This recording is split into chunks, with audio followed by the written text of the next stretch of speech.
meus lindos. Quero que vocês tentem participar mais da aula para deixar um pouco mais interativa, tá? A aula, beleza? Mesmo porque a gente vai trabalhar com alguns elementos da história. Digo para vocês assim que quando eu tive acesso à redação do professor Batata, né? Que ele colocou aí, acho que foi antes de ontem, a proposta de redação. Eu até de madrugada meio que me despertei assim e comecei a pensar, né? Como hoje eu vou trabalhar com a revolução científica, o iluminismo, então a modernidade e a filosofia, né? Dentro da modernidade, eu fiquei pensando assim, o que, que eu posso trazer de elemento e subsídio teórico para vocês na redação, tá? E aí eu gostaria de dialogar bem próximo com vocês aí, e eu quero que vocês pensem o que o professor vai trabalhar hoje em filosofia pode agregar na minha redação também. Não só para pensar no mundo de hoje, mas também para trazer subsídio para vocês fundamentarem, enxertarem, né, deixarem a redação mais consistente. Beleza? Fiquem tranquilos aí que vocês vão poder fazer uma redação 10. E se vocês colocarem algum filósofo, algum sociólogo na redação, mandem para mim, mandem no privado ali no Whats, que eu dou uma olhadinha e dou uma coordenada na parte teórica, tá bom? Beleza? Então deixa eu ver se tem mais alguém que quer entrar aqui. Eu acho que não, né? São vocês aí. Beleza. O Marcos está chegando aí também, ó. Isso. Muito bem. Então o prof colocou aqui, como vocês podem ver, acho que todo mundo está vendo, né? Eu acredito que eu deixei já sincronizado o slide aqui do PowerPoint, vocês vão ver o que nós vamos compreender hoje, tá? No primeiro momento, nós vamos terminar alguns pensamentos da Idade Antiga e da Idade Média, que é o nominalismo, realismo e realismo moderado. São essas três vertentes ou três métodos filosóficos, tá? Que marcaram não só a antiguidade como a Idade Média. E aí sim a gente vai passar para a Idade Moderna, que é o quê? Que seria o quê? Deixa eu pegar a nossa anotação aqui, ó. Que seria a Revolução Científica, que é muito importante. O que aconteceu de mudança? Por que revolução? Essa mudança radical na ciência. E o que a filosofia contribuiu para a ciência? O que foi esse movimento iluminista? Quais filósofos participaram desse movimento iluminista? Dentre eles, quais foram os mais importantes? É isso que eu quero que vocês saquem. E aqui é uma coisa muito importante, eu vou colocar um coraçãozinho aqui, ó. Ele está meio murchinho, ele está meio não tão consistente porque está faltando essa vibração de ver vocês, de tocar vocês, de sentir vocês. Beleza? Mas logo nós estamos ó, só aqui, ó, com a dancinha em sala de aula. Acredito que lá por agosto, se tudo der certo, né? Que por enquanto está dando mais errado que certo, mas vai dar tudo bem, né? Mesmo que seja um pouquinho distante aí. Por que eu Não, coloquei um professor, coração no agosto, tá iluminismo? doido? Porque o Agosto não. iluminismo vai ser a palavra-chave para vocês poderem usar na redação de vocês. Não esqueçam que a redação de vocês tem como um tema a questão que envolve o meio ambiente, né? Olha lá, ó. A Kate chegou atrasada de novo, hein? Tem que puxar a orelha dela, hein? Vou tomar café mais tarde, né? Acordou mais tarde. Tudo bem. Então, meus lindos, o que eu ia falar para vocês é que o iluminismo é a palavra-chave para vocês fundamentarem na hora de dissertar na redação de vocês. Alguns valores, algumas características que ainda permanecem da modernidade levam o homem a ter dificuldade para superar esse paradigma, esse modelo, né, de pensamento, que muitas vezes não leva em conta o meio ambiente. Isso é muito importante, tá? Então, para a gente compreender o meio ambiente como algo necessário para o nosso bem-estar e como o direito ambiental como um direito humano, isso ela vem com a filosofia contemporânea, tá? Eu posso dizer que o iluminismo ele tem um limite em relação a capacidade de dar conta de colocar também como o ser humano como detentor de direito. O direito ambiental não era pensado na modernidade. E ela é uma reivindicação pós-moderna, naquilo que a gente chama, né? Aqueles que conhecem um pouco a linguagem do direito, que são os direitos de terceira geração, isso é uma coisa muito nova. E isso começou a ser pensado de maneira mais sistematizada com o filósofo Hans Jonas, tá bom? Então, por isso que eu coloquei aí para vocês, mas a gente vai comentar sobre isso daqui a pouquinho. Beleza? E se alguém não conseguir relacionar, professor, o que tem a ver o iluminismo com a redação? Tá? Podem ser objetivo, podem me orientar aí. Beleza? E depois disso nós vamos ver um pouquinho sobre o racionalismo, né? Sobretudo o Descartes. O que a filosofia de Descartes contribuiu para a ciência e para o pensamento moderno? Beleza? Vocês não podem esquecer de dois nomes da filosofia moderna, hoje que nós vamos falar. O que é mais importante de tudo que eu vou falar? Dois caras. Dois. Se vocês entenderem só isso, sossegados. Não que vocês podem esquecer dos demais, mas está perdoado. Vocês não podem esquecer do Descartes e do Kant. O Descartes foi o pai do racionalismo moderno. E um dos iluministas mais importantes, porque fecha praticamente a modernidade, vem por último, que conseguiu sistematizar tudo aquilo que antecedeu ele, foi o Immanuel Kant, o Kant. Beleza? Partiu então, gente maravilhosa, gente linda. Oh, que saudade que eu estou de sentir esse calor humano. Então, vamos para o slide aqui. Vocês estão vendo do lado? Eu vou passar aqui não esse slide, não de maneira tão detalhada.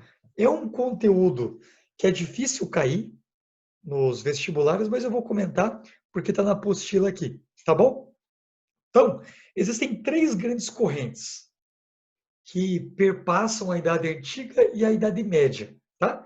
Então, a gente pode pegar ali com Platão o realismo, tá? Que é muito importante. Eu posso pegar o realismo moderado, eu posso pegar o Aristóteles, e aí eu já vou explicar o que tem a ver com isso. E o nominalismo, que é uma corrente nova, tá? Da Idade Média. Quem desenvolveu o nominalismo é um filósofo chamado Guilherme de Ockham. Guilherme de Ockham, tá bom? Professor, o que ele está falando? O que ele vai dizer? Vou passar para a próxima página para vocês entenderem. Aqui.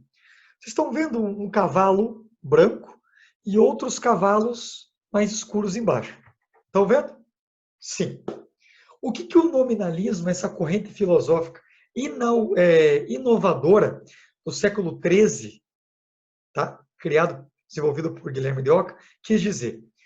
Então, até com o platonismo, com o Platão, a gente tinha a concepção realista, né? O realismo. O que seria o realismo?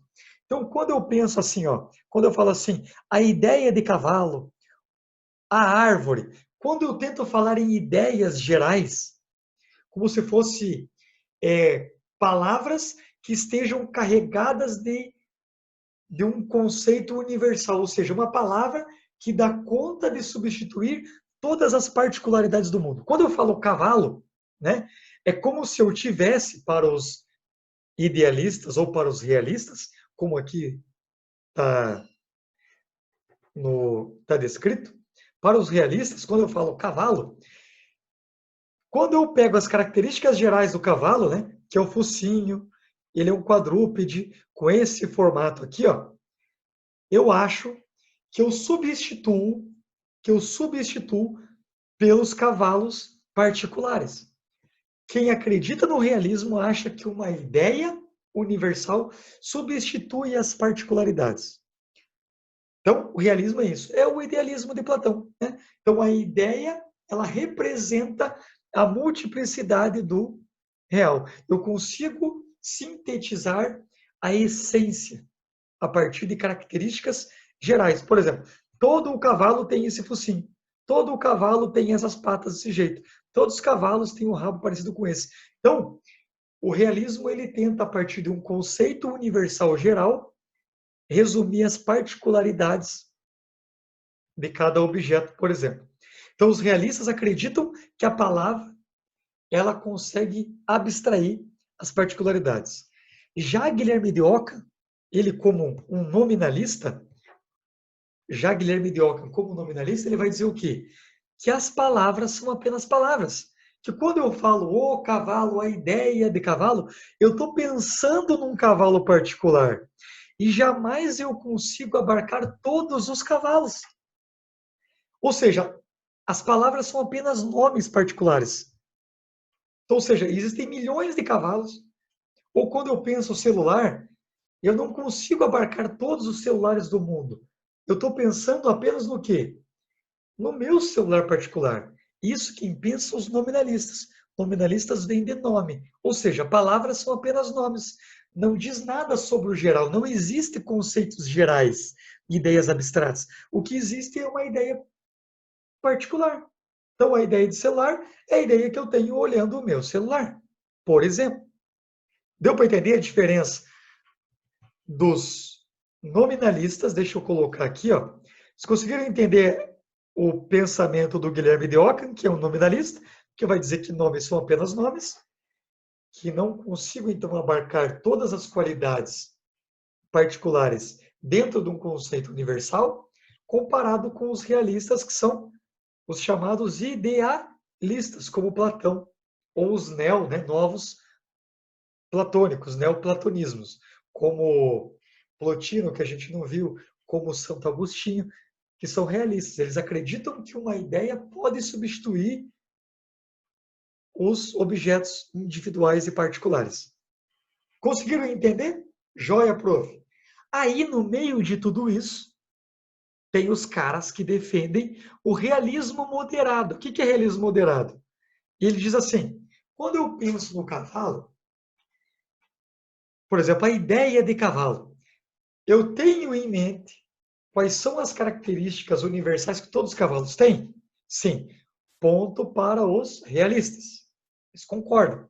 Mas também ele não deixa de substituir as particularidades do real. Ele tenta relacionar o realismo moderado tanto com características do nominalismo quanto do realismo.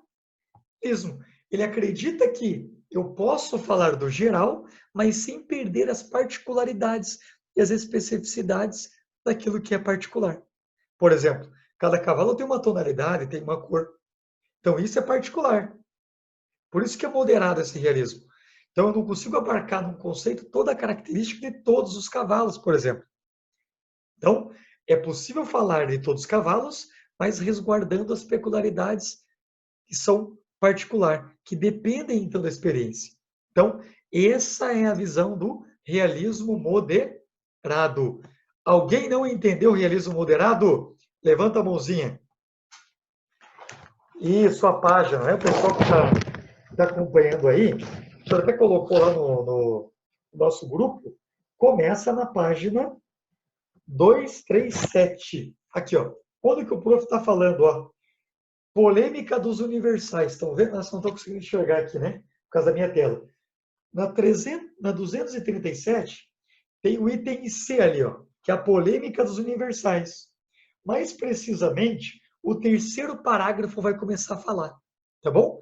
Terceiro parágrafo da página 237 vai falar sobre isso que o prof está dizendo. Joia? Depois eu vou mandar para vocês os slides e vocês vão conseguir entender isso. Tá? Então, resumindo, os nominalistas acreditam que os conceitos gerais são apenas nomes, não refletem as ideias abstratas, não existe abstração. Tudo que existe, eu penso numa particularidade, num objeto particular. Quando eu penso na ideia de cavalo universal, isso não existe. Existe um cavalo que eu vi, que eu observei por meio da minha experiência. Guilherme de Ockham pensava isso. Já os realistas, como Platão, vão dizer o quê? Vão dizer que existe sim os universais. Então, tudo tem uma essência. Então, a partir de uma ideia universal, eu substituo a multiplicidade e a diversidade dos objetos ou das coisas. Beleza? e o realismo moderado tenta fazer uma síntese, unir um pouquinho de cada coisa. Joia? Fechado? Então, maravilha! Então, a Idade Média, a gente acaba aqui. Agora nós vamos falar sobre o quê? Sobre a característica daquilo que é mais importante na Idade Moderna. Eu não vou falar dos aspectos históricos, que eu acho que o professor Felipe, se ele passou, eu acredito que ele já passou da, da modernidade, ou pelo menos já passou da transição, né, da Idade Média para o Renascimento. Ele já comentou com vocês que depois das Cruzadas veio o ressurgimento do comércio, com os pequenos burgos, houve um êxodo, né, das pessoas que viviam nos feudos para as cidades, a reurbanização, né, veio o crescimento do absolutismo, mercantilismo, tudo isso, esse aspecto histórico, contribuiu para quê? Contribuiu para quê? Para a valorização do ser humano. Olhem aqui, ó. Deixa eu só pegar a minha anotação. Cadê a minha anotação aqui? Cadê a minha setinha? Ó, contribuiu para... Deixa eu voltar aqui. Aqui, minha setinha, achei. Ó, contribuiu para a valorização do ser humano. Então, meus lindos, Idade Moderna, em todos os aspectos, científicos, filosóficos, que mais? Na literatura, na política, tudo vai ser pautado pela valorização das características humanas. Não mais, o mundo agora não é mais teocêntrico, agora é antropo, homem, cêntrico, no centro. Agora é o homem que está no centro. Então a política vai ser ressignificada a partir de uma compreensão humana. Agora não é mais porque Deus quis que o rei ficasse no poder. Agora é a partir do contrato social, a partir do acordo, da vontade humana, né? Por exemplo, o antropocentrismo, então, é a materialização do homem no centro, como nós falamos, a valorização do indivíduo. Isso é muito importante. Então, o indivíduo tem direitos, né? Agora, a liberdade é para o indivíduo, não é o coletivo, é para o indivíduo, né? Como que eles chegam nessa valorização do indivíduo, nessa valorização do homem? A partir daquilo que é comum a todos nós, que é o racionalismo. Então, o primeiro grande filósofo que criou não só um método filosófico como científico foi René Descartes, ou Renato Cartesius em latim. Se você quiser falar bonitinho, você fala assim, ó, René Descartes, ó o biquinho. René, e o biquinho do lado, e ó a mãozinha, dá aquela quebradinha, né? Os franceses, é charme, fala assim, ó, René Descartes. E finge que está murchando um pneu. René Descartes. Beleza? Então, e aí eu vou explicar para vocês daqui a pouquinho como que o racionalismo contribuiu, tá? Para o individualismo, para o humanismo. O naturalismo, por quê? Porque o que importa agora são as questões naturais, não transcendentais. Não vamos falar mais de santos, de Deus, de espírito, de alma, de coisas abstratas. Vamos falar agora da natureza, tá? Vamos falar agora o que? De ciência, de química, de física. Então, a prova de que o naturalismo ele bombou nessa época, a partir do século XVII, a partir do século XVII, a ciência desenvolveu, tá? Com Descartes. O naturalismo a gente vê muito o quê? Com o desenvolvimento da medicina, com o desenvolvimento das ciências naturais e com os métodos científicos, tudo isso deu um boom para o naturalismo, que é a valorização, então, daquilo que é natural, aquilo que faz parte da natureza, certo? Beleza? O que mais? A valorização do prazer é o hedonismo, cientificismo. Então, os métodos científicos serão desenvolvidos aqui agora. Isso é muito importante. Por quê? Porque não é Deus que vai explicar por meio do milagre ou por meio das escrituras por que uma flor desabrocha. Agora é a ciência. E quem que faz ciência? O homem, o indivíduo. Como que o indivíduo faz ciência? a partir da razão, do pensamento, a partir do método científico, que parte da experiência. Olha aqui, ó, experimentalismo, então tem que experimentar, e empirismo vem de experiência, né? Então, tanto o empirismo quanto o racionalismo, que parte da razão, do pensamento, ajudaram a desenvolver um método científico. Que isso nada mais é do que o quê? Uma valorização do homem. Então, agora o homem, pela sua capacidade racional, vai criar métodos, caminhos para conhecer. Conhecer o homem por meio da anatomia, conhecer a botânica, né? Por meio da biologia. Agora eu vou descrever a realidade. Conhecer, saber é poder, como dizia o Chiquinho Torresmo. Você conhece Chiquinho Torresmo? Chiquinho Torresmo, para os íntimos, é o Francis Bacon. Então, ele também, nós vamos estudar um pouquinho, ele desenvolveu um método para a ciência, o método indutivo, né? Parte do particular para o geral. Então, o Francis Bacon, ele vai ajudar a desenvolver um método científico e, nesse sentido, percebam que há uma valorização de toda a capacidade humana. Não há mais apelo para o divino. Lembram na Idade Média quem que era perseguido pela igreja?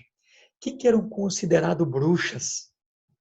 Os magos, aquelas pessoas que tentavam manipular a natureza, que tentavam, por meio da alquimia, por meio dos experimentos, né, químicos, compreender o que? A natureza.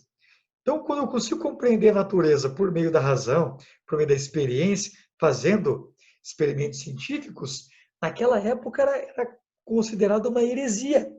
Por quê? Porque tudo que existe na natureza, para os medievais, fazia parte dos segredos de Deus, dos mistérios divinos. E eu tentar fazer isso, era acusado de bruxaria. Eu sou uma pessoa maligna. Então, uma pessoa com um poder aí demoníaco. Então, ela deveria ser perseguida, deveria ser extirpada da sociedade. Então, com todo o movimento de Lutero, de Calvino, com a Reforma Protestante, com o Renascimento, e a igreja foi perdendo o poder, e esse movimento, né, que resumiu tudo isso, que foi o iluminismo, então ele trouxe o quê? Para substituir a igreja e o poder soberano e o poder político do rei, trouxe o quê? O homem, o indivíduo, a razão para compreender o mundo. Beleza? Conseguiram compreender essa parte um pouquinho mais histórica? Susi, então, maravilha. Vamos para a próxima aqui. Vamos para o próximo slide. Então, falando sobre revolução científica, que é o segundo tópico da nossa aula, a primeira foi nominalismo, realismo e realismo moderado. Vamos falar um pouquinho sobre a vertente científica, né? De um lado aqui, os que mais contribuíram para a ciência, um dos, né, junto com Kepler, com Newton, com certeza foi Galileu, né? Um matemático, cadê o meu lápis, minha canetinha? Foi o Galileu, matemático, né, físico, astrônomo, que desenvolveu o método dedutivo, que parte do geral para o particular. Quando eu falar dedução, lembram de um funil. Sabe aquele funil? Eu usava muito funil antes para fazer geladinho. Vocês já fizeram geladinho? Vocês são da época do geladinho ou são pé de prédio? Geladinho, a gente pegava o funil e enfiava o saquinho lá para gelar. E foi por meio de fazer o geladinho que eu descobri o método científico. Olha que loucura, velho. Nossa, que pira, né? Por quê? Porque o funil ele tem essa parte maior. Então aqui é o geral. E aqui é o particular. Então, o Galileu criou um método, né? Desenvolveu um método que o quê? Que parte do geral para o particular. Vou dar um exemplo aqui. Não que seja esse o caso. Todo homem é mortal. Então, eu estou falando de todos, ó, geral. Sócrates é homem. Logo, Sócrates é mortal. Eu parti de uma premissa geral. Ops, cadê? Sumiu a minha canetinha. Cadê você, canetinha? Uma premissa geral. E fui para uma premissa particular. Deixa eu ver aqui. Não estou conseguindo riscar. Então, ó, então começo do geral e vou para o particular. Beleza? Quem que desenvolveu isso? Foi o nosso amigo, não que ele tenha criado, tá? Mas ele usou esse método dedutivo.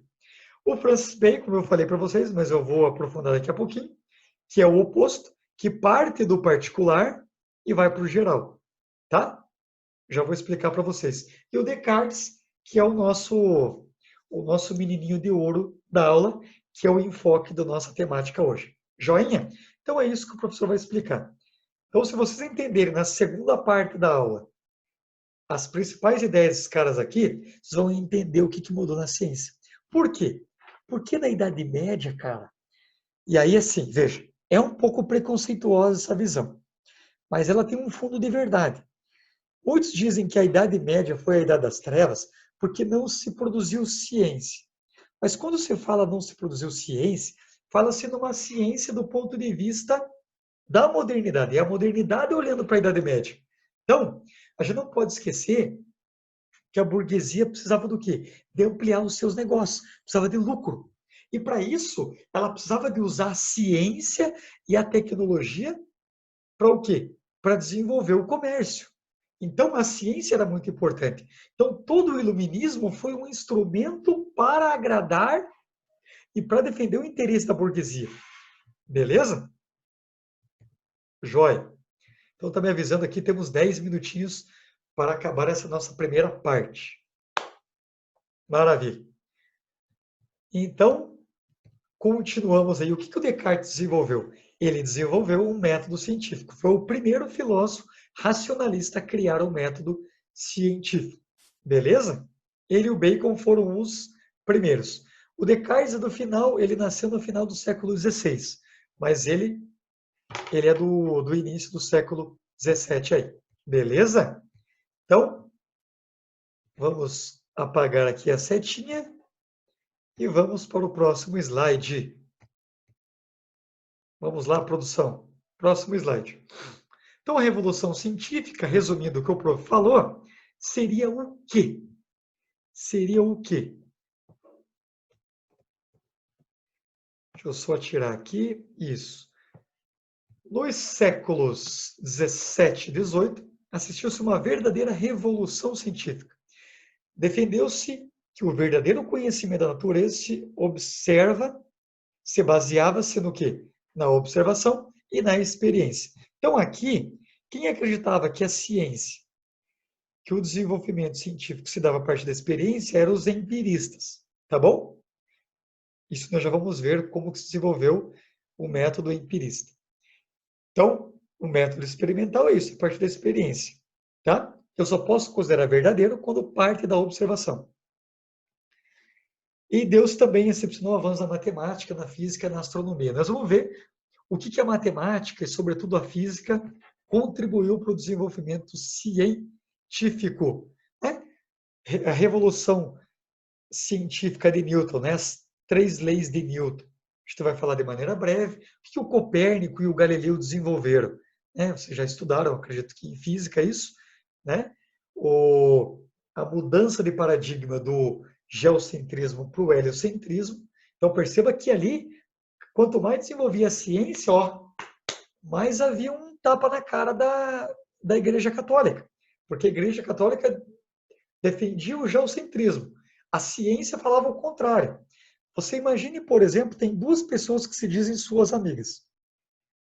Você vê que uma que parecia que era tua amiga, não mais fala a verdade. Você vai acreditar na outra pessoa. Então, você está mudando a tua crença. É o que aconteceu com os iluministas. Eles compreenderam o mundo de uma outra maneira, por meio da razão, por meio da capacidade do indivíduo, que iluminismo é justamente isso, é o que? É a iluminação por meio da razão, por meio do pensamento, por meio desse instrumento que é instrumento humano, tá? E a ciência, que é uma criação do homem, não de Deus, traz essa verdade. Então, por isso, não é mais a fé que vai dizer para o homem como é o mundo. Quem vai descrever o mundo agora é a ciência e a filosofia. Sobretudo a ciência. A ciência vai se sobrepondo na Idade Moderna a filosofia. E a filosofia vai perdendo o seu espaço. O caixão da filosofia veio com o positivismo, né? Quando Augusto Comte diz, né, que o estado positivo, então, quando o desenvolvimento tecnológico, o progresso científico se dá pelo progresso não só econômico, mas tecnológico, e aí deixa a filosofia como se fosse um estágio anterior de desenvolvimento da civilização, como se fosse um adolescente. E a ciência seria a idade madura, né? Então, o que está aqui é isso, tá? Então, a ciência não é mais um discurso sobre o mundo de papel. Então, a ciência agora não vai descrever a realidade, porque a filosofia tinha esse papel, né? Até na Idade Média, ou ainda no início da Idade Antiga, a filosofia apenas descrevia o mundo. Agora, os pensadores, agora a ciência, os cientistas querem o quê? Não só descrever o mundo, eles querem controlar o mundo, eles querem transformar o mundo. Por isso que o Francis Bacon, Chiquinho Torresmo falava: saber é poder. Poder dominar, poder controlar, poder criar tecnologia. Olha aqui, ó. Quanto conhecimento, velho, de filosofia, de física, de química não tem aqui, de matemática não tem aqui? Porra, né? Tem muita coisa. Então, aqui algumas descobertas de alguns cientistas aí, tá? O Galileu, ele foi um dos inventores de um tipo de luneta, né, para olhar para o espaço. Ele conseguiu comprovar por meio da verificação de que a Terra girava em volta do Sol, né? E comprovou também que o Sol estava no centro do sistema solar, né? Então não era mais um modelo geocêntrico que era a verdade, e sim o Sol, então o modelo heliocêntrico foi comprovado por Galileu. Mas Copérnico já tinha dito isso a partir de cálculos matemáticos, mas foi experimentado. Olha por que é importante a luneta. Porque ele trouxe, então, por meio da tecnologia, um novo modelo de se fazer ciência. Como que eu provo que a Terra é, é circular, né? Não é plana? Por meio de instrumentos tecnológicos. Por que a Terra era vista como plano? No período de Ptolomeu, no período de Aristóteles, na Idade Antiga? Porque eles não tinham instrumentos tecnológicos que permitissem eles, né? Alguns eu acho que nem sabem, né? Que existem esses instrumentos aí capazes de permitir a gente verificar isso. Por isso que ainda diz que a Terra é plana, né?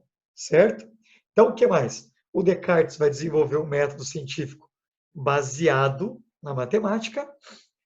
O Harvey vai descobrir a circulação sanguínea. O Newton, né? Ele vai descobrir a lei da atração e da gravitação universal dos corpos. Quem mais? Buffon, né? Vai fazer a classificação da geologia, zoologia e da botânica, né? Então, eu acho que vocês viram isso daí, ou vão ver com o professor Mills. Lavoisier, né? Fundador da química moderna, ele que é o criador daquela frase, né? No mundo nada se cria, nada se perde, tudo se transforma. Então, percebam aqui que cada pensador, cada cientista tentou não só descrever a natureza, mas para conseguir transformar, né? A medicina só desenvolveu a partir do Renascimento.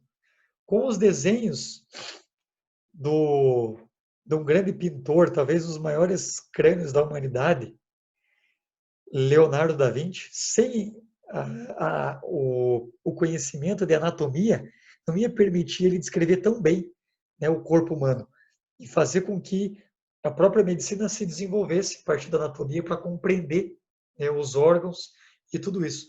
Então, sem a experimentação, não tem como testar vacina hoje em dia, por exemplo. Então, a ciência hoje, ela depende muito daquilo que foi feito no período, não só a partir do Renascimento, como também do Iluminismo. Tá? Então, se existe progresso na ciência, a gente deve a esses caras aqui, ó. Começaram lá no finalzinho do século XVI, sobretudo o século XVII e XVIII e também XIX e até hoje, né? Ó, aqui eu estava falando da luneta, tudo isso que foi descoberto, a máquina de calcular, o telescópio, né? Ó, um deles utilizado aqui por Galileu, era bem parecido com esse que vocês estão vendo aqui, tá? Para verificar, então, né, o espaço e também para contrapor a ideia do Aristóteles. Então, vocês vão perceber que vai haver uma ruptura com o pensamento antigo e medieval. Porque os medievais, sobretudo Santo Agostinho e São Tomás de Aquino, eles deram uma nova roupagem para a teoria de Platão e de Aristóteles. Houve quase que uma reprodução. É um reducionismo o professor falar que houve uma reprodução, mas é praticamente isso. Tá? E na Idade Moderna vai haver o que? Uma nova forma de compreender a ciência. E é isso que nós vamos ver agora, o que eles trouxeram de novidade para nós. Tá? Tanto os cientistas quanto os filósofos. Beleza, meus lindos? Eu vou encerrar esse primeiro momento e já mando para vocês aí o link da nossa próxima aula. Até daqui a pouquinho, fofos.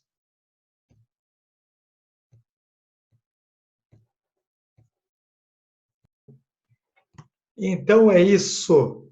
Então aqui foram algumas dos desenvolvimentos tecnológicos, né? E aí eu quero que vocês façam uma seguinte reflexão. Deixa eu colocar aqui o chat para o cantinho para eu conseguir visualizar também, tá? Deixa eu colocar esse lado de cá. Ó. Então, assim, percebam que o desenvolvimento tecnológico e científico ele caminha progressivamente quanto menos interferência e poder político e religioso. Imagine uma balança. Ó, quanto mais vai se caminhando o desenvolvimento da modernidade, mais ciência e mais tecnologia significa menos poder religioso e menos intervenção política. Aí, nesse ambiente, o liberalismo, tanto político quanto econômico, ele faz eco. Se vocês perceberem os países onde há o maior desenvolvimento científico, vamos pegar o Japão. O maior número de ateísmo, o maior número de ateístas se encontra presente. Eu quero fazer uma reflexão com vocês. Nós estamos vivendo num estado, e a gente, do ponto de vista político, vive um certo entrave, certo no sentido do desenvolvimento científico, tecnológico, né? Então, os governos que vêm passando pelo Brasil, e eu digo não só os governos, os antecessores do governo federal, mas também em esfera, sobretudo estadual e federal, eles não vêm desenvolvendo muito investimento, tanto na ciência quanto na tecnologia. E perceba que o Estado, quanto menos ele é laico, menos progresso científico e tecnológico. Vocês podem perceber isso, tá? Então é isso que dá para a gente compreender no período da modernidade, sobretudo ali, nós estamos falando, na Europa, tá? Então fica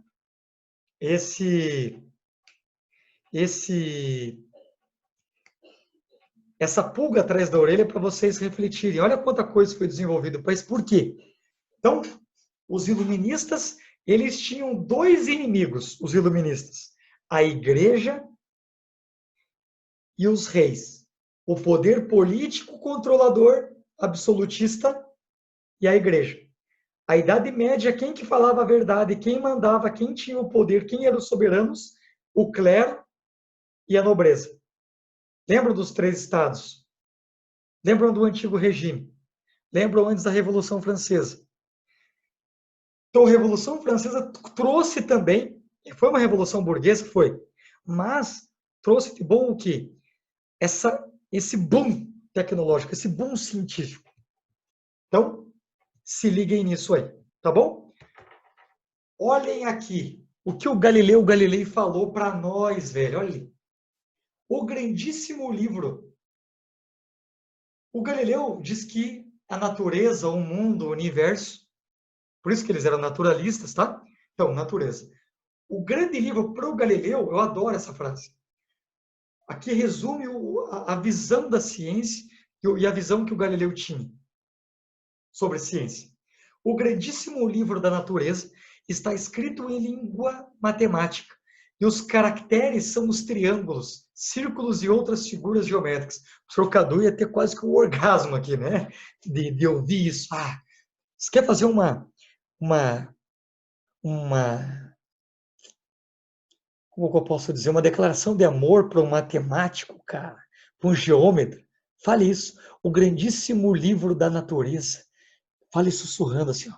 O grandíssimo livro da natureza está escrito em linguagem matemática.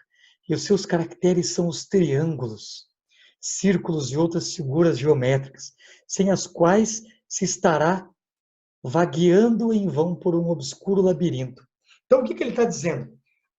O mundo é um livro aberto. Então, o livro pode ser conhecido, a natureza pode ser conhecida. Mas como que eu vou conhecer esse mundo? Pela fé? Pelo livro sagrado? Por Deus? Não, velho! Aí que vocês vão entender quando eu chegar na idade, no finalzinho da idade moderna, no início da idade contemporânea com o Nietzsche, quando o Nietzsche diz que Deus está morto, vocês vão entender a partir dessa ideia. Porque agora é a matemática, é a ciência, o homem, é a razão. É o instrumento que o homem criou. É a linguagem matemática que vai explicar o mundo. Então o homem mata Deus nesse sentido. Porque agora, quem que substitui Deus? É a razão, é a ciência, é a matemática.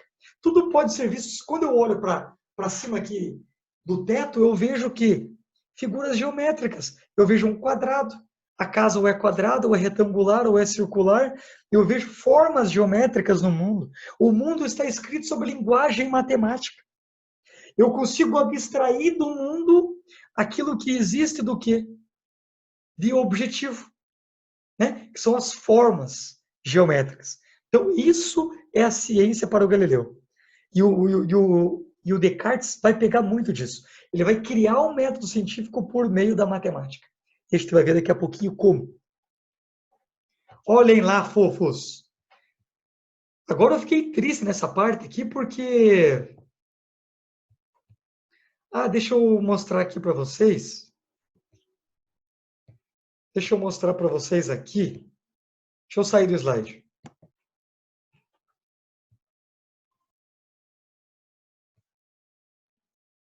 Deixa eu sair do slide aqui. Deixa eu só sair do slide.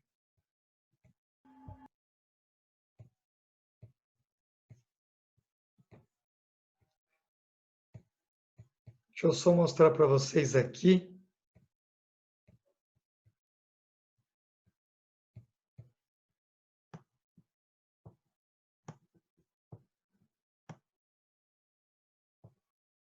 Só organizar. Vocês estão conseguindo enxergar aqui, ó, o slide que o professor está clicando? Ou não? Está aparecendo para vocês? Ou saiu? Me ajudem aí. Ainda não, professor. Não, agora apareceu, né? Agora apareceu? Jóia. Então, eu acredito que vocês estão acompanhando aqui. O Galileu, ele refutou duas ideias, sobretudo duas ideias do Aristóteles. Professor, onde que você está falando isso? Página 2, 3...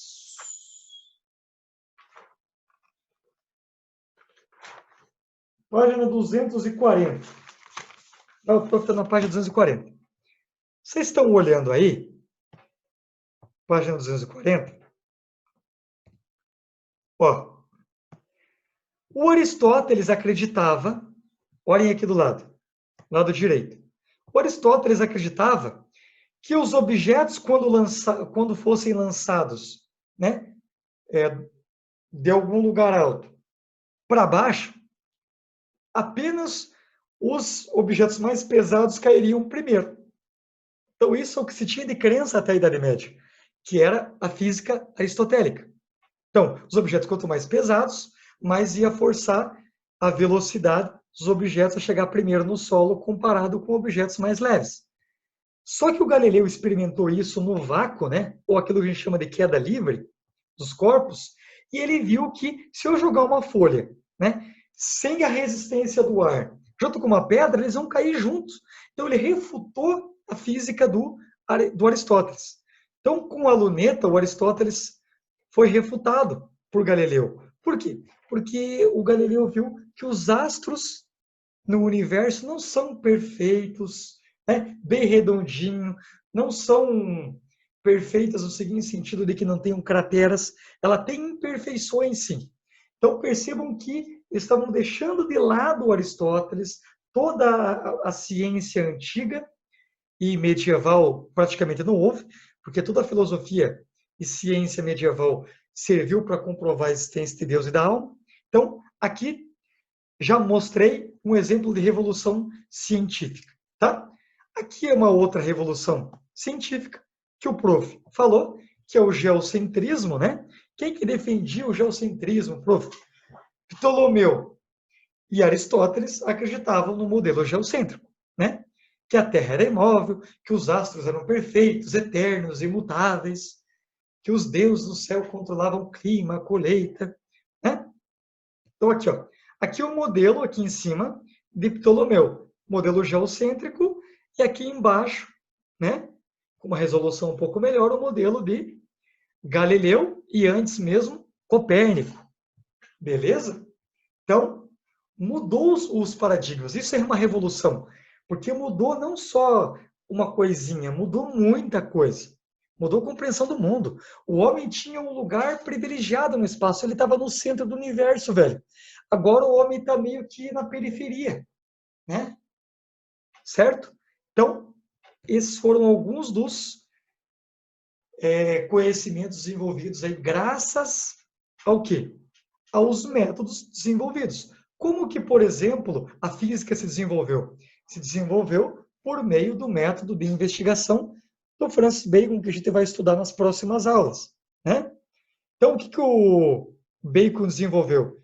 O método indutivo, que está na obra aqui, ó, Novum Organum, tá? Então, ali ele vai mostrar que a ciência tem que se desenvolver a partir da observação do quê? De casos particulares, e aí quando eu começo a selecionar vários casos particulares, eu posso generalizar. Já vou dar um exemplo para vocês aí, tá? Eu não vou me aprofundar muito no Bacon, porque a gente vai estudar isso nas próximas aulas. Maravilha. Então, o que, que o Bacon diz lá? Saber é poder, eu já expliquei, né? Então, eu conheço para dominar. Isso vale para todas as esferas.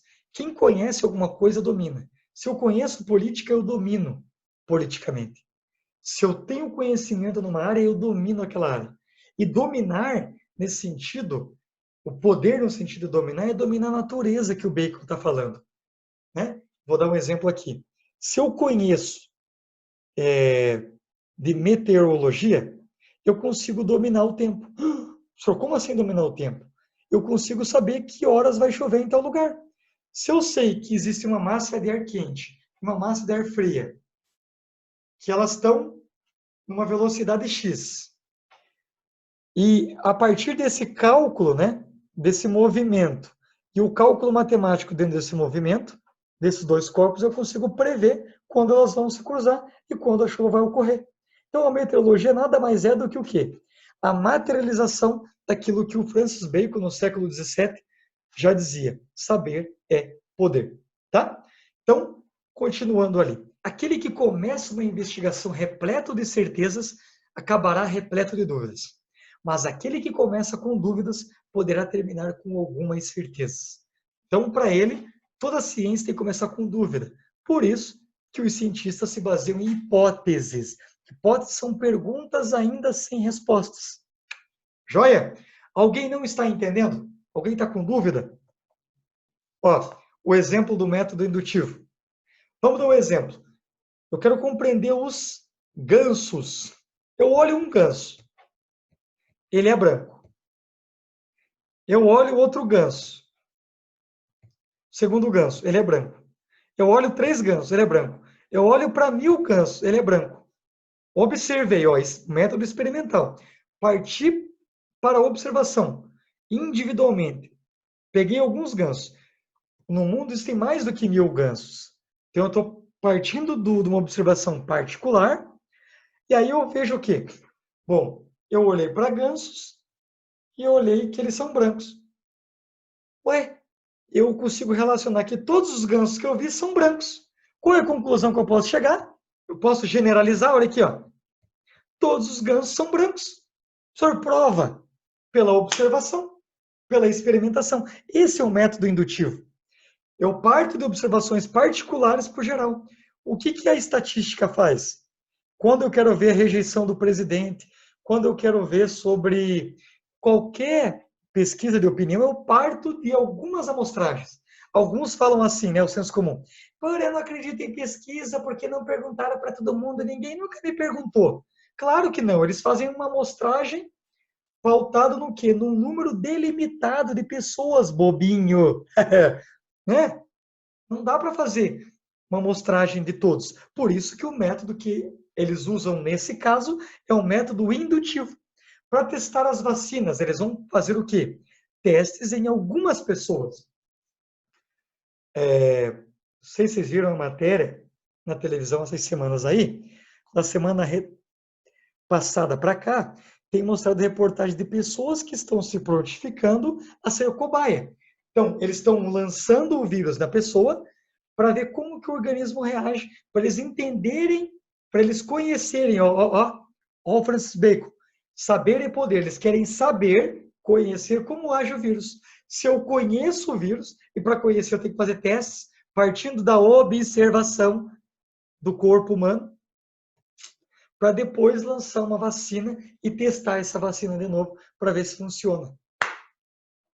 Entenderam? Tá claro ou não? Beleza. Glória. Alguém tem alguma dúvida? Tá difícil de entender? Tá tranquilo, né? Por enquanto. Aqui, o professor vai passar um pouquinho correndo. Aqui vocês vão estudar, já estudaram as 3 leis de Newton, né? A lei da inércia, o princípio fundamental da dinâmica e a lei da ação e reação. Aqui eu resumi para vocês um pouquinho da física para entender o quê? Que tudo vai ser compreendido de maneira racional o fenômeno. O movimento dos corpos, a física é justamente isso. É compreender racionalmente, numericamente, a partir de uma linguagem matemática, como que se dá o movimento dos fenômenos da natureza. Isso é física. Isso é física. Eles querem construir um método universal, objetivo, que seja válido para todos, em todos os lugares, para compreender todos os corpos. E quando eu entendo, quando eu tenho esse conhecimento, eu tenho o domínio, eu consigo controlar isso, consigo prever. Quando eu conheço, eu tenho o poder. Poder de prever, poder de controlar, o poder de transformar. Beleza? Joia, prof. Já falamos aqui um pouquinho sobre o iluminismo no começo, mas só para a gente retomar, o que foi o iluminismo, né? Foi um movimento, então, filosófico, intelectual e científico, que contrariou o antigo regime. O antigo regime era o quê? Era o clero, era o quem? O poder do clero e o poder, sobretudo, dos soberanos, né? Dos reis. Surgiu aproximadamente, não que ele surgiu, mas ele se consolidou no século XVIII. Ele começou na Inglaterra e teve o seu ápice com a Revolução Francesa, onde, né? Claro que na França. Beleza? Tá? Ele representou, então, basicamente a forma da burguesia interpretar o mundo, com certeza, tá? E já falamos aqui das características do iluminismo. Então, o que pregava o iluminismo? A valorização da razão, o progresso da humanidade só ia se atingir quanto mais ciência e mais tecnologia. Quanto mais liberdade de pensamento, mais liberdade individual, quanto mais democracia, mais o que? Ia se desenvolver a ciência e, consequentemente, a felicidade e o progresso da humanidade. Certo? Então, tolerância, por exemplo, né, que pregavam os enciclopedistas como Voltaire, como D'Alembert e entre outros aí. Pregavam não só a tolerância, como a igualdade, a liberdade e a fraternidade. Por quê? Porque o Estado era um Estado autoritário, né? O Estado, junto com o clero, eles perseguiam, eles queimavam, eles guilhotinavam as pessoas que não pensavam de acordo com o seu pensamento. Então, a pluralidade de pensamento, a democracia, tudo isso, a tolerância surgiu, os direitos humanos surgiram, mesmo que tardiamente, em muitos países, mas ela surgiu, sem sombra de dúvida, a partir das revoluções, tanto inglesas quanto Revolução Francesa. Beleza? Desenvolvida por esses pensadores aí. Tá? Então, aqui um esqueminha bem bacana para vocês entenderem o que houve de contribuição dos iluministas. Nós vamos estudar tudo isso. Tá? Rousseau contribuiu para defender a democracia participativa, o Voltaire, né, contra o controle ideológico da igreja, né, defendendo a liberdade de pensamento, assim também como o John Locke foi o pai do liberalismo político, que mais? O liberalismo econômico por Adam Smith, entre outros aqui, tá bom? Aqui já falamos também, né? Acabamos de falar sobre isso, que defendia os iluministas, direito à liberdade religiosa, igualdade para todos, defendia um novo regime, direito à tolerância, contra o absolutismo. Então, eles queriam acabar com o autoritarismo e defender essa liberdade, sobretudo a liberdade de comércio, né?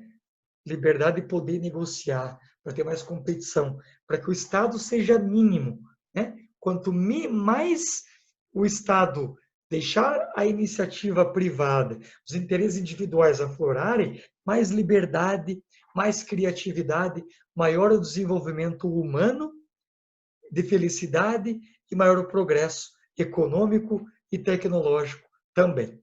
Por isso que eles eram o quê? Otimistas.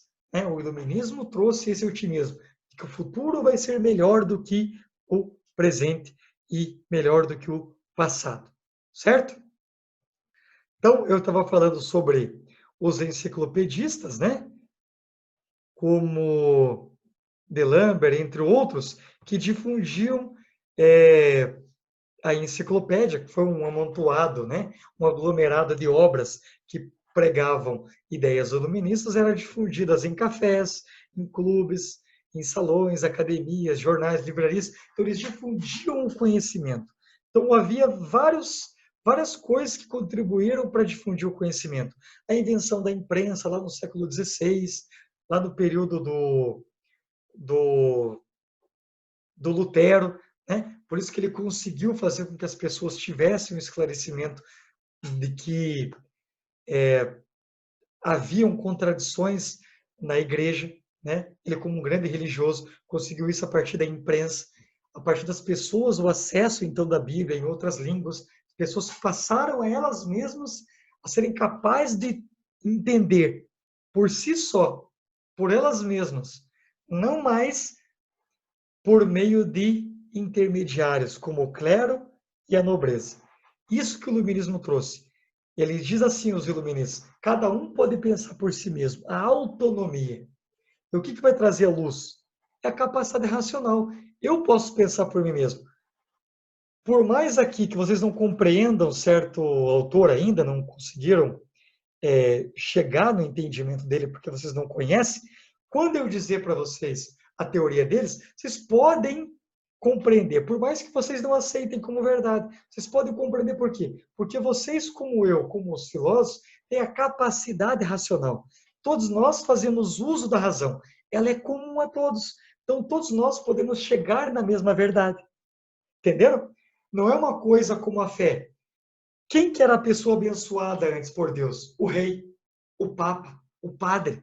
Então, ele tinha a iluminação divina, ele podia passar a verdade, e você não. Então, por que ele formava um rebanho? Por que não havia contradição no discurso? Primeiro porque a missa era orada em latim, ou numa língua apenas. As pessoas não tinham acesso à leitura, as pessoas não tinham uma formação no sentido de desenvolver a leitura, a escrita. Quem sabia ler e escrever era uma pequena elite, sobretudo aqueles que viviam, né, com o clero, ou o próprio clero e a nobreza. Então, quem não fazia parte do clero e nobreza não tinha acesso ao conhecimento, então não podia questionar. Por isso que a Idade Média perdurou mais de 1000 anos. E agora o iluminismo ele vai o quê? Pluralizar, democratizar o acesso à informação. possibilitando, então, invenções, criações e desenvolvimento de várias áreas do saber. Susi, prof. O que nós temos aqui? Agora, para tudo. Agora, vou até ficar de pé. Para tudo. Geralmente, os vestibulares cobram o Kant.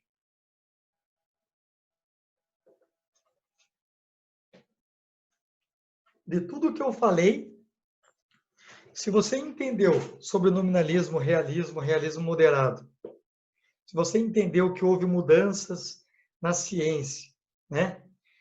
Por meio da experimentação, do uso da razão, desenvolvimento científico, eu dei exemplo para vocês. Se vocês entenderem agora esse cara aqui, é difícil a gente falar quem foi o maior iluminista. Mas olha, se ele não foi o maior, foi um dos mais. Geralmente a federal cobra um texto do Kant que chama-se O que é esclarecimento. Aqui ele vai falar o que é o iluminismo, o projeto iluminismo, Kant dá de bandeja para você. Eu quero que você preste atenção nesse texto. E nós vamos entender os valores da idade moderna a partir desse texto. E depois nós vamos pensar nossa proposta de redação. Susi. Vamos lá, então. É um trecho que o prof pegou do que é esclarecimento do Kant. Ele falando, aqui é tudo dele, tá? Então vamos lá. O que é esclarecimento? Iluminismo teve com luz. Esclarecer é tornar claro, é tornar iluminado. Então iluminismo, esclarecimento é a mesma coisa. Beleza? Joinha? Então vamos lá. O esclarecimento é a saída do homem de sua minoridade, da qual ele próprio é culpado. A minoridade é a incapacidade de fazer uso de seu entendimento, sem a direção de outro indivíduo. O homem é o próprio culpado dessa minoridade. Se a causa dela não se encontra na falta de entendimento, mas na falta de decisão e coragem de servir-se de si mesmo sem a direção de outro. Sapare Alder. Tem coragem de fazer uso do seu próprio entendimento. Tal é o elemo de esclarecimento. Então, esclarecimento é a saída do homem da minoridade. O Kant fala, tem dois termos que ele usa bem importante: menoridade e maioridade. Menor não é pequeno no sentido qualitativo.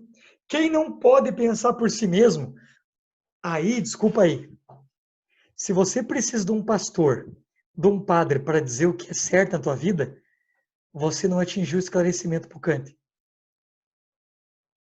Eu vou nomear um ministro que ele seja tal. Esclarecimento é fazer uso da autonomia. Auto, próprio. Nomos, nomia vem de nomos. Nomos é o que? Norma. A pessoa autônoma, ela própria cria sua norma. Quando eu uso a minha razão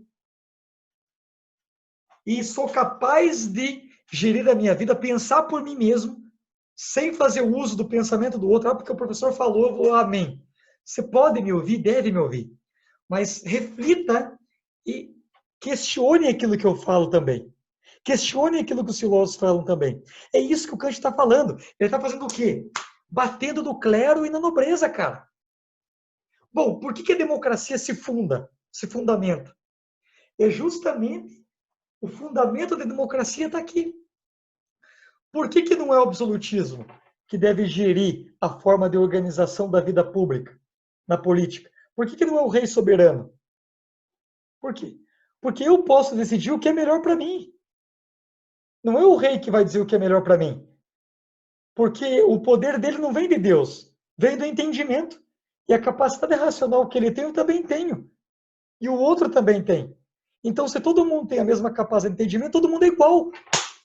Bingo! Por que a igualdade é um direito fundamental e desenvolvido na modernidade pela burguesia? Porque todos nós temos a mesma capacidade racional. Está claro? É isso que o Kant está dizendo. Então, esclarecimento é isso, é fazer uso do próprio entendimento. Você é uma pessoa de menor, e aí olha como é que o direito usa o Kant. O senhor não gosta de filosofia, eu gosto de direito. Bobinho. Ah, eu sou de menor. Por que é o de menor? Não é menor de idade só. É menor no sentido de não poder fazer uso do seu próprio entendimento. Quem que responde pelo de menor? O pai. Porque o pai tem esclarecimento, o pai tem autonomia. O pai responde pelo filho. Ele tem autonomia por quê? Porque ele pode fazer uso da razão. Por isso que ele responde pelos seus atos. Estão conseguindo entender? Nossa, que 10. Que 10. Muito bem, tá? Então, resumindo esse esqueminha aqui, o Kant faz uma divisão entre autonomia e heteronomia. Aqui estão as pessoas que seriam a maioridade, né? Quem pensa por si só é autônomo, né? Então, quem faz uso da heteronomia, ele precisa do outro para dizer qual é a norma que ele faz. Hétero é diferente. Então, eu vou seguir uma norma, anomia. Eu vou seguir uma norma pautada em quem? Naquilo que o outro fala. Quem? Ah, professor, o meu pastor. Ah, professor, o padre, o professor, o meu orixá, sei lá quem. Você é o de menor, tá? Então, nesse sentido, por que muitos vivem na heteronomia? Porque são covardes, preguiçosos.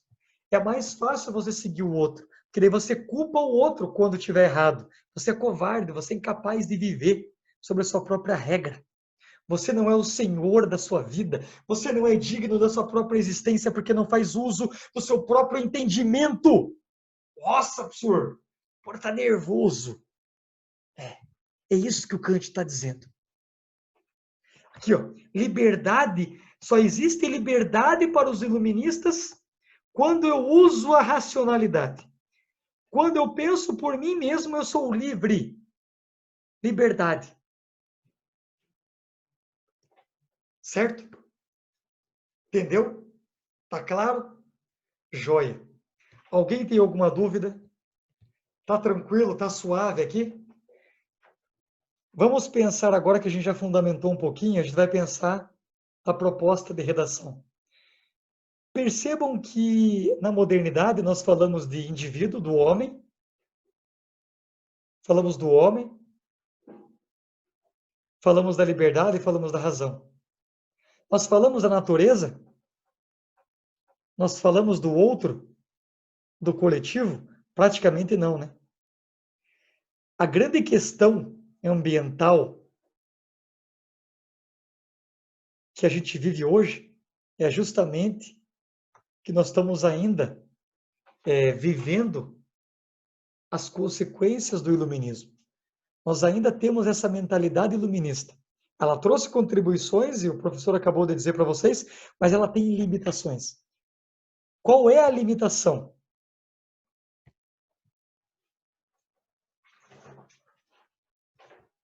Qual é a limitação que nós vivemos hoje? Nós vivemos num paradigma muito pautado no homem. Nós não levamos em conta a natureza. E quando a gente não leva em conta a natureza, e isso veio, sobretudo, não que surgiu na modernidade, mas ela se intensificou pelo desenvolvimento científico e tecnológico, a destruição dos recursos naturais.